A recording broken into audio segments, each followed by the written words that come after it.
Hello friend. तो कैसे हैं आप लोग। आशा करता हूँ आप सभी अच्छे होंगे और आपकी स्टडी काफ़ी अच्छी चल रही होगी। तो देखो, हमने एक नई सीरीज यहाँ पे शुरू करी थी उत्तराखंड सामान्य ज्ञान की, जिसमें हम यहाँ पे महत्वपूर्ण प्रश्नों के यहाँ पे डिस्कस करते हैं। तो आज की क्लास में भी आप लोगों को महत्वपूर्ण प्रश्न यहाँ पे देखने को मिलेंगे, जो आपकी आने वाली सभी भर्ती परीक्षाओं के लिए काफ़ी महत्वपूर्ण रहेगी। तो चलिए आज की क्लास को शुरू करते हैं बिना किसी देरी के। फर्स्ट क्वेश्चन यहाँ पे देखेंगे, गढ़वाल व कुमाऊं में बौद्ध धर्म का सर्वाधिक प्रचार किसके समय हुआ। तो यहाँ पे आप लोग ऑप्शन देख सकते हैं। इसका जो सही आंसर है यह ऑप्शन है खसों।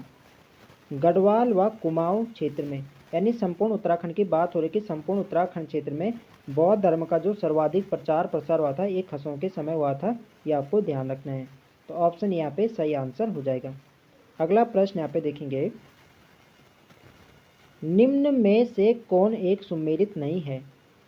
तो यहाँ पे आप लोग ऑप्शन देख सकते हैं। जटेला प्रथा खस प्रजाति, टिकुआ प्रथा कोल प्रजाति, पशुबली प्रथा खस प्रजाति, या इनमें से कोई नहीं। तो देखो, जटेला प्रथा का संबंध खस प्रजाति से, ये तो बिल्कुल यहाँ पे सही है। टिकुआ प्रथा कोल नहीं, बल्कि इसका संबंध भी आपके खस प्रजाति से, तो बी वाला ऑप्शन यहाँ पे गलत दे रखा। पशु बलि प्रथा का संबंध भी खस प्रजाति से, ये भी बिल्कुल सही है। तो देखो, टिकुआ प्रथा क्या होती है, जो खसों की विधवा महिला होती है, इसी टिकुआ प्रथा के तहत किसी अन्य पुरुष को अपने घर में रख सकती हैं। और जो पहले पति से जो उत्पन्न पुत्र होता है, इसे ही झटेला कहा जाता है। तो इन दोनों का संबंध आपके खस प्रजाति से, ये आपको ध्यान रखना है। अगला प्रश्न यहाँ पे देखेंगे, घर जवाई रखने की प्रथा किस प्रजाति में प्रचलित थी। तो घर जवाई रखने की जो प्रथा प्रचलित थी, ये थी आपकी खसों में। इसका सही आंसर होगा ऑप्शन ये खस, डी वाले यहाँ पे राइट आंसर हो जाएगा। नेक्स्ट यहाँ पे देखेंगे, कौन सा कथन खस प्रजाति के बारे में सही नहीं है। तो यहाँ पे आप लोग ऑप्शन देख सकते हैं। टिकुआ प्रथा के तहत खसों की विधवा किसी अन्य पुरुष को अपने घर में रख सकती है। तो अभी मैंने आपको बताया, जो टिकुआ प्रथा है इसका संबंध खस प्रजाति से है, और इसी प्रथा के तहत विधवा जो है किसी अन्य पुरुष को अपने घर में रख सकती है। खस लोग ज्येष्ठ पुत्री को मंदिरों में दान करते हैं। तो खस लोग क्या करते हैं, अपनी ज्येष्ठ पुत्री को मंदिरों में दान करते हैं, और इस प्रथा को कहा जाता है देवदासी प्रथा। ये भी आपको ध्यान रखना है। पूछा जाए कि देवदासी प्रथा का संबंध किससे है, तो यह खस प्रजाति से। और इनके समूह को कोंच कहा जाता है। तो इनके समूह को नहीं, बल्कि किनके समूह को कोंच कहा जाता है, तो ये कहा जाता है भोटिया। भोटिया जनजाति के समूह को कोंच कहा जाता है। तो यहाँ पे ये बताते हैं कि कौन सा सही नहीं है, तो सी वाला ऑप्शन यहाँ पे सही नहीं है। तो सी वाली इसका यहाँ पे राइट आंसर हो जाएगा।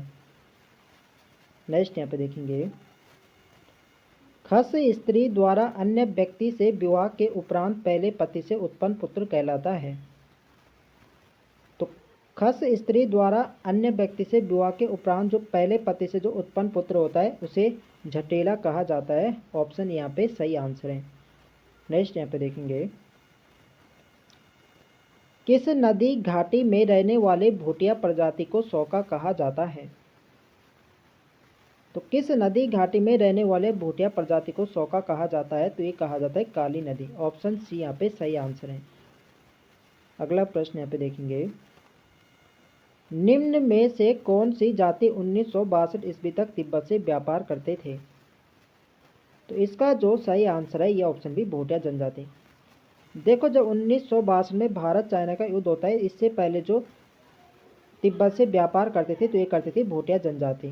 तो इसका सही आंसर क्या होगा, ऑप्शन बी भोटिया जनजाति। क्या 1962 ईस्वी से पहले क्या तिब्बत से व्यापार करती थी, ये आपको ध्यान रखना है। 1962 में भारत चाइना का युद्ध होता है, और इसके बाद क्या है पे व्यापार बंद हो जाता है। नेक्स्ट यहाँ पे देखेंगे, घरियाल गुंजाल टोलिया मारतोलिया व पांगती उपजाति किस प्रजाति से संबंधित है। तो घरियाल गुंजाल टोलिया मारतोलिया व पांगती, ये सभी जो उपजाति हैं, ये आपके भोटांतिक यानी भोटिया जनजाति से संबंधित है। बी वाले इसके यहाँ पे सही आंसर है।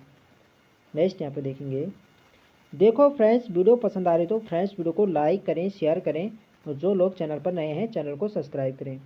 नेक्स्ट क्वेश्चन है हमारा, दारमा व ब्यास घाटी में रहने वाले भोटांतिकों में निम्न में से किस प्रथा का प्रचलन था। तो दारमा व ब्यास घाटी में रहने वाले भोटियों में रड़बड़ प्रथा का प्रचलन है। ऑप्शन ए इसके यहाँ पे सही आंसर है। नेक्स्ट यहाँ पे देखेंगे, असंगत कथन का चयन करें। भोटांतिकों की उपजाति राठ या संगोत्र में विभक्त थी। तो ये कथन तो यहाँ पर बिल्कुल सही है। जो भोटांतिकों की उपजाति है ये राठ और संगोत्र में विभक्त होती है, ये कथन तो बिल्कुल सही है। घबला एवं घूरमा खस प्रजाति के मुख्य देवता हैं। तो घबला एवं घूरमा जो है खस प्रजाति की नहीं बल्कि क्या आपके भोटिया प्रजाति के ही मुख्य देवता हैं। तो बी वाला कथन यहाँ पे क्या गलत दे रखे हैं। तो इसका यहाँ पे बताना है असंगत कथन बताना है, तो बी वाले यहाँ पे क्या असंगत है, तो बी इसके यहाँ पे सही आंसर हो जाएगा। नेक्स्ट यहाँ पे देखेंगे, सुयाल नदी के तट पर अल्मोड़ा जनपद में स्थित गुफा कौन सी है। तो इसका जो सही आंसर है यह ऑप्शन ए लाखों। लाखों गुफा जिसे लाखों ओडियार भी कहा जाता है, ये आपके अल्मोड़ा जनपद में सुयाल नदी के तट पर है। और इसकी खोज किसने करी थी, तो इसकी खोज करने का श्रेय जाता है MP जोशी को। ये करा था 1968 में, 1968 में, वर्ष भी आपको ध्यान रखना है। अगला प्रश्न यहाँ पे देखेंगे, किस गुफा में मिले शैल चित्रों की तुलना भीमबेटका के शैलाश्रय से की गई। तो इसका जो सही आंसर है ये ऑप्शन सी लाखों गुफा। लाखों गुफा से जो शैल चित्र मिले थे तो इनकी जो तुलना की जाती है ये की जाती है भीमबेटका गुफा। भीमबेटका जो गुफा है यह एक प्राग ऐतिहासिक कालीन गुफा है जो कि आपके मध्य प्रदेश राज्य में है, ये भी आपको ध्यान रखना है।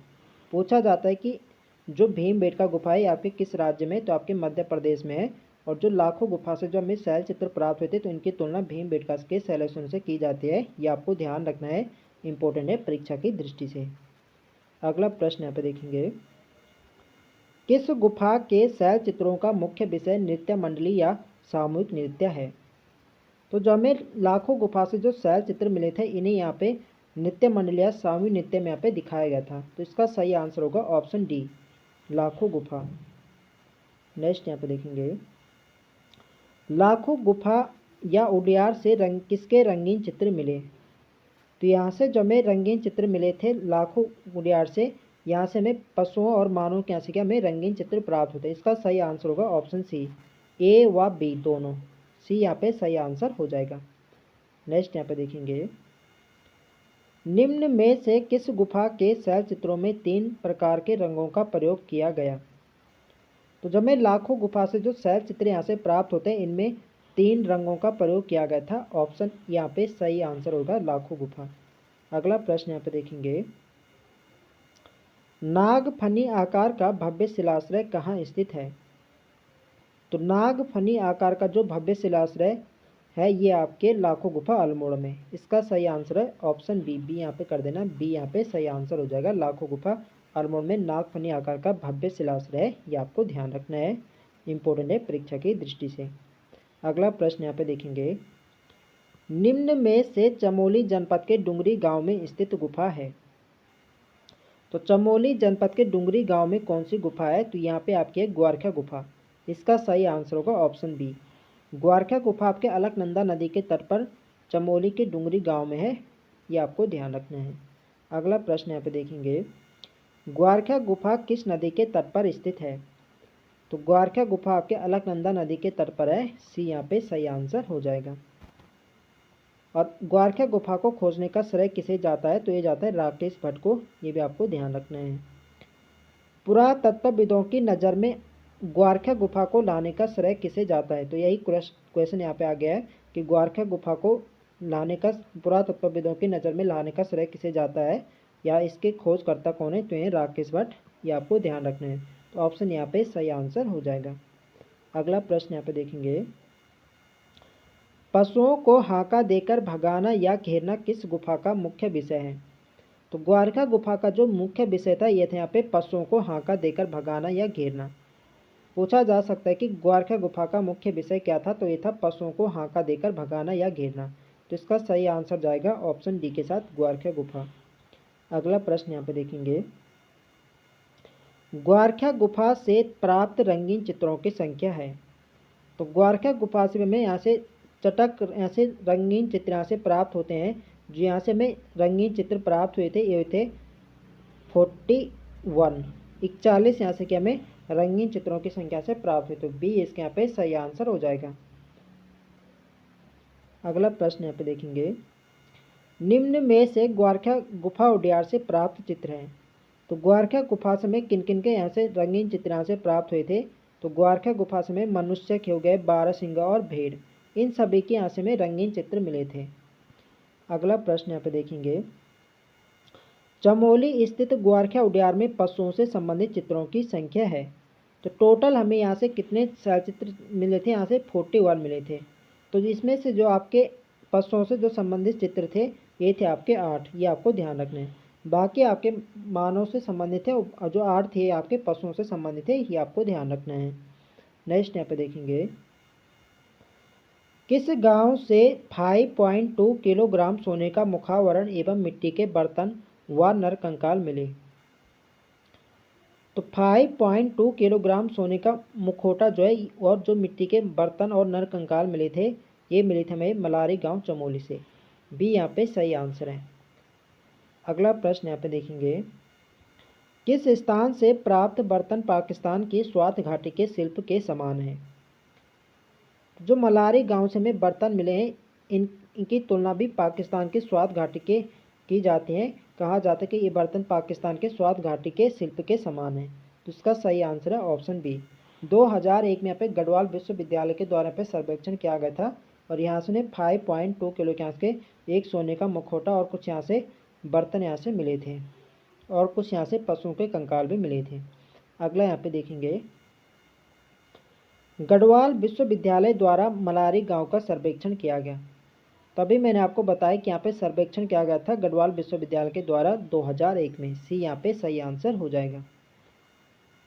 निम्न में से किस स्थान से प्राप्त पशु कंकाल की पहचान हिमालय पशु बिरसब जोबू जोबा के तौर पर हुई? तो जो हमें मलारी गांव चमोली से यहाँ पे पशु कंकाल मिला था, इसकी पहचान जो की जाती है ये हिमालय पशु एक बिरसब या जुबू होता है, उसके तौर पर इसकी पहचान की गई।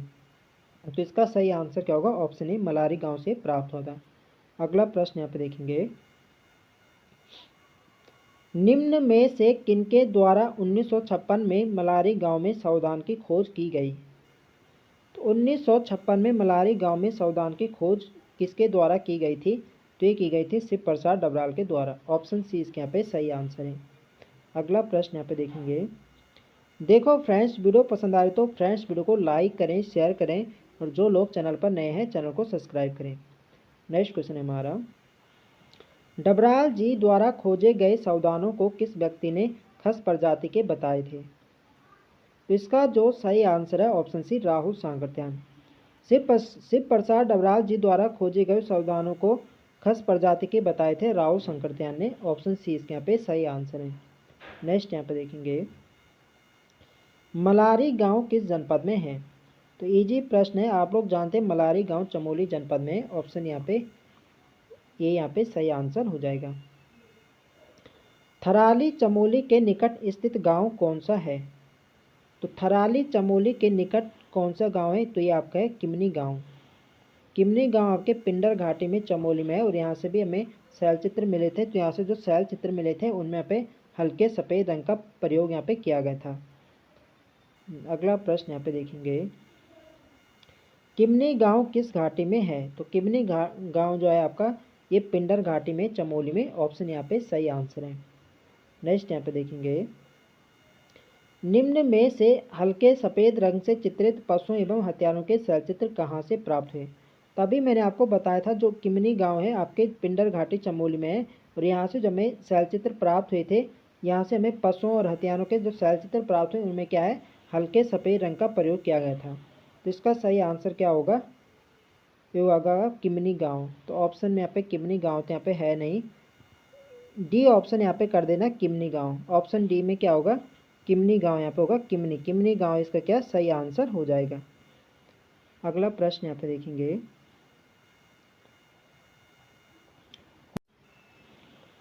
हुडली नामक स्थान निम्न में से कहाँ स्थित है? तो हुडली जो है आपके उत्तरकाशी जनपद में और यहाँ से जो हमें शैलचित्र प्राप्त हुए थे इनमें नीले रंग का प्रयोग किया गया था। तो पूछा जाता है कि नीले रंग के शैलचित्र में किस स्थान से प्राप्त हुए थे? ये हुए थे हुडली से। ठीक है, हुडली कहाँ के? उत्तरकाशी में। और किस नदी घाटी में? तो आपकी यमुना नदी घाटी में है, ये भी आपको ध्यान रखना है। नेक्स्ट यहाँ पे देखेंगे, दिए गए कथनों में से असंगत कथन को चुनें।